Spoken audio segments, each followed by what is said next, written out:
Vamos lá, galera. Vamos dar continuidade aqui. Preste atenção. Aí vamos agora para as observações. A gente já viu os fatores externos e internos, já viu as indicações, vimos ali aquele gráfico maravilhoso, que aquilo ali tem que estar na mente de vocês, tá? Da questão das comparações, o que é que, né, quais são os valores que são recuperáveis, quais os que não são, os fatores externos e internos. Vimos que os fluxos de caixa, né, que influenciam exatamente na questão dos relatórios internos. Então agora a gente vai ver algumas coisas, algumas observações que tem na doutrina, porque a doutrina norte-americana e a doutrina internacional já tinha em mente essas premissas aí. Isso aqui é uma premissa que é utilizada até mesmo no direito. Ó, observação. Deve entender que essa lista não é exaustiva. Não entendi. Outros casos podem ser determinados pela empresa para redução do valor recuperável de ativos. Matamos a pau. Matamos a pau isso aí. Fácil demais. Significa que aqueles itens que estão elencados lá nos fatores, tanto no fator interno como no fator externo, eles são o quê? Apenas uma lista exemplificativa. A entidade pode criar outras situações para dizer que existe o teste de imparidade, tem justificativa, não tem nenhum problema. A outra premissa, a entidade deve avaliar no mínimo ao fim de cada exercício social se há uma indicação de que um ativo possa ter sofrido desvalorização. Aquilo que o próprio normativo já diz, a gente tem que pelo menos anualmente testar esses ativos. Então não tem nenhuma novidade. Essas duas observações vão exatamente, né, mostrar aquilo que o normativo já diz, aquilo que a gente já entendeu e aquilo que a própria Lei 6.404 já diz. A lista não é exaustiva, perfeito, significa que outros casos podem ser utilizados para dizer que eu tenho evidência de teste, quer dizer, que eu tenho evidência de que eu tenho que executar o teste, na verdade. Me desculpa que está parecendo que está conversando na mesa de bar, não tem nenhum problema, tá, gente? Aqui é uma conversa franca, bacana, aqui é uma aula para você, né, uma aula mais simples, mais de boa, não precisa aqui estar rebuscando, tá? Aqui é para você entender de verdade. E a outra é que eu preciso sempre, pelo menos no final de cada exercício, testar os itens, né? Se houver alguma indicação, a entidade vai ter que executar o teste. Vai ter que perceber se existe realmente um valor recuperável para aqueles ativos, uma unidade geradora de caixa ou um ativo específico isolado, tá? Mas vai ter que fazer isso daí. Aí vamos lá, vamos para o normativo novo. Isso aí é doutrinário, não tem nenhum problema. Aí a gente agora vai para o normativo novo. Mesma coisa, a relação constante do item 12, que é o que a gente viu lá dos fatores, não é exaustiva. Pronto, morreu, acabou. A entidade pode indicar outras fontes de informação. Eu posso indicar aí, eu posso identificar outras fontes para tentar mostrar que o meu item está desvalorizado, tá? Então, beleza, a norma confirma o que a gente vinha falando, tá? Vamos ver aqui essa partezinha final. Exigindo que a entidade determine o seu valor recuperável. Beleza, aquilo que a gente tinha visto no slide anterior, igual, idêntico. Aí ele diz, vamos lá, continuando. No caso do ágio pago por expectativa de rentabilidade futura, proceda ao teste de recuperação nos termos do item 80 a 99. Então, quando eu estiver falando de goodwill, mas o goodwill é o goodwill que a gente já viu que o adquirido a gente reconhece, porque está ali no meio, né, seja lá de uma combinação de negócios, seja na aquisição do investimento, eu consigo visualizar porque eu paguei por aquilo, tanto é que ele coloca o ágio pago, você pagou por ele, você consegue identificar, então você traz para o seu ativo, tá? Esse goodwill, que é o fundo de comércio que você está adquirindo de outra pessoa, o seu você não avalia, o interno você esquece. O interno você esquece, mas o que você adquiriu pagando, esse não.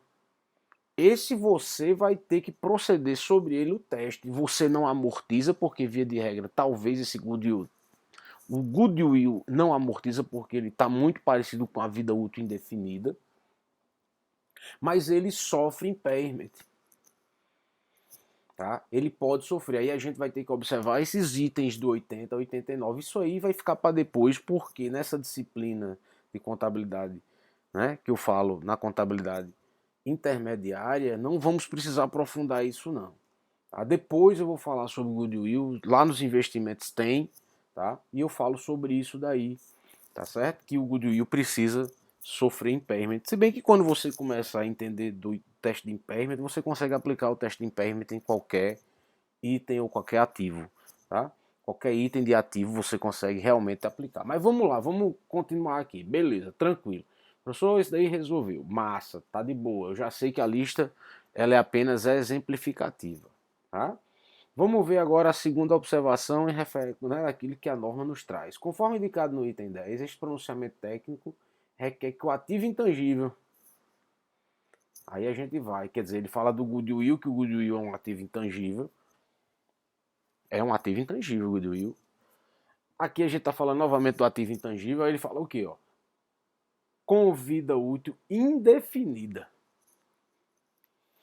Mas, professor, porque ele não falou da definida? A definida via de regra, gente, é mais tranquilo, porque a definida a gente já amortiza. Né? A vida útil.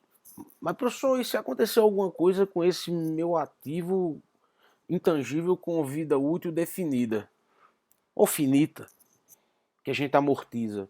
Pode sofrer impairment? Pode. Mas aqui ele faz uma recomendação técnica exatamente para a gente observar aqueles itens que eu não amortizo. Mesmo não amortizando, significa que pode sofrer impairment sem nenhum problema. Ele diz lá, ó, ou ainda não disponível para uso, quer dizer, não está disponível. Quando não está disponível para uso, provavelmente eu também não vou amortizar, porque precisa estar usando, entendeu? E o ágio ou expectativa de rentabilidade futura sejam testados com relação à redução ao valor recuperável pelo menos uma vez por ano, uma vez ao ano. Então significa que cada final de exercício, tendo vida útil definida ou não, o teste de impairment pode ser aplicado. Tranquilo, fácil demais. Mas professor, você passou esse tempo todo em 2 slides, lógico, tem que ter calma. Ninguém aqui tá com pressa, brincadeira. Vamos lá. Se houver indicação, outra observação, se houver indicação de que o ativo possa ter sofrido desvalorização, isso pode indicar que a vida útil remanescente, o método de depreciação, amortização, exaustão ou valor residual para o ativo necessitem ser revisados e ajustados em consonância com o pronunciamento técnico. Ou este, é melhor tratar só este pronunciamento técnico. Ficar mais fácil. Preste atenção, meus amigos. Significa dizer que quando eu executei o teste de impairment, professor, executei o teste de impairment. E agora? Significa dizer que as premissas de amortização, depreciação e exaustão precisam ser revisadas. Porque o bem já não tem o mesmo valor. Não vai estar com o mesmo valor, vai ter uma perda.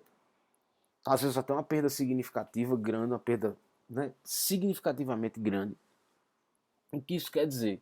Isso quer dizer que quando esse bem perdeu essa fatia de valor, a depreciação precisa espelhar a fatia perdida. Ou na verdade, a fatia que remanesce. Quer dizer, o pedaço que ainda continua como ativo, que não foi jogado como perda, que está lá no ativo ainda, eu preciso revisar o meu método de depreciação. Como é que a gente vai visualizar isso? Vai ter um exercício específico falando de tudo, reavaliação e impairment. Vocês vão ver a diferença entre os dois no exercício. Mas você tem que entender o seguinte, cheguei, vamos supor que eu tenha 30 mil do bem, certo? Já depreciado para a gente não perder tempo. Aí vamos supor que perdi 50%, só temos agora 15%. Você depreciou com 30%, ele não vale mais 30%, ele só está valendo agora 15%. Em um período muito curto de tempo, ele perdeu 15 mil aí numa lapada só. Esses 15 mil precisam ser revistos ou redepreciados para ajustar exatamente com a perda dos outros 15 que agora estão no resultado do exercício. Tranquilo? Fácil. Mesmo que nenhuma perda por desvalorização seja reconhecida para o ativo. Então você tem que estar sempre, hoje em dia, é uma exigência normativa lá no imobilizado do intangível, também consta isso, a gente tem que revisar constantemente agora. Os itens. Se eu estou ajustando o item pela perda, eu tenho que ajustar também a depreciação.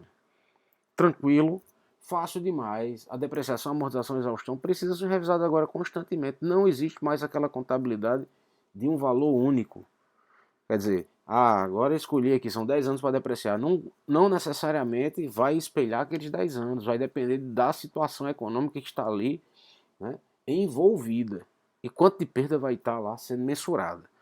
Se houver a perda com imparidade ou não, a gente tem que estar sempre averiguando as depreciações, amortizações e exaustões para saber se espelham realmente a realidade de uso do bem. Tranquilo? Fácil. Vamos passar.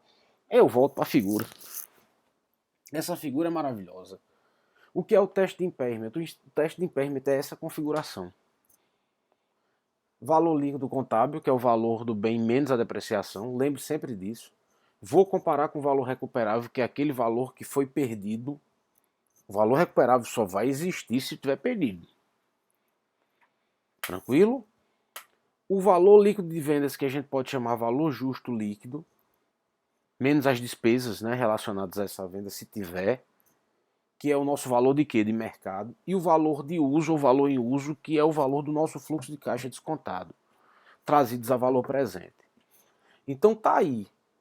Temos aí, isso é o teste de impairment. E o que é o teste de impairment? É a comparação do valor contábil com o valor recuperável. Se o valor contábil, lembre sempre, se o valor contábil ele for maior do que o valor recuperável, nós temos impairment. Se for igual, não tem. E se o valor recuperável for maior do que o valor contábil, não tem impairment. Só existe impairment quando o valor contábil líquido ele é maior que o valor recuperável. Tranquilo, fácil, podemos passar? Vamos passar então. Tranquilo, de boa? Beleza. Mais uma vez, relembre isso aqui, pelo amor de Deus. Isso tem que estar na sua cabeça. O valor recuperável vai ser o valor recuperável. Ele pode ser tanto o valor em uso como o valor líquido de vendas, ou hoje em dia no normativo, isso aí é doutrinário, mas não tem nenhum problema. Hoje se chama valor justo líquido, não tem nenhum problema. Mesma coisa, entendendo que a gente pode caracterizar um ativo específico ou uma unidade geradora de caixa. Que via de regra as empresas que são espertas, elas vão utilizar a unidade geradora de caixa. Tomar um copo, uma água aqui. Por que eles vão fazer isso? Por quê? Porque é mais fácil. Já pensou uma empresa que tem, sei lá, vamos chutar aí um valor, tem 100 milhões de ativos em dinheiro, que é ativo pra caramba. Não sei quantas empresas, fábricas. Já pensou se você vai individualizar bem por bem? Esse teste de impairment não sai mais nunca. Vamos fazer pela unidade geradora de caixa, que é um... Eu pego os ativos que estão ali agrupados e eu utilizo aqueles ativos ali agrupados nas unidades, ou num departamento, ou numa fábrica, né? Uma fábrica independente de outra fábrica do mesmo dono, da mesma empresa, né? Faz um teste de impairment num e no outro, na totalidade. Ou então pega a totalidade de tudo. Fica mais fácil do que você individualizar. Tranquilo? Fácil? Estamos chegando aí no finalzinho desse vídeo, slides, tá? Nosso próximo assunto vai ser aí, ó. A gente vai começar a aprender sobre a mensuração do valor recuperável. Tranquilo? Que são dois valores e a gente sempre vai ter que escolher o maior. Lembre sempre disso. Valor recuperável pode se caracterizar ou pode se configurar em dois valores, mas a gente sempre vai escolher o maior. Sempre vai escolher o maior. Beleza? Fiquem com Deus, galera. Bons estudos. E a gente está avançando bem aqui. Espero que vocês estejam aproveitando. Algumas vezes embola a linguagem, estou gravando de madrugada, né? Mas o importante é você estudar e aprender. Fiquem com Deus, bons estudos e até o próximo vídeo.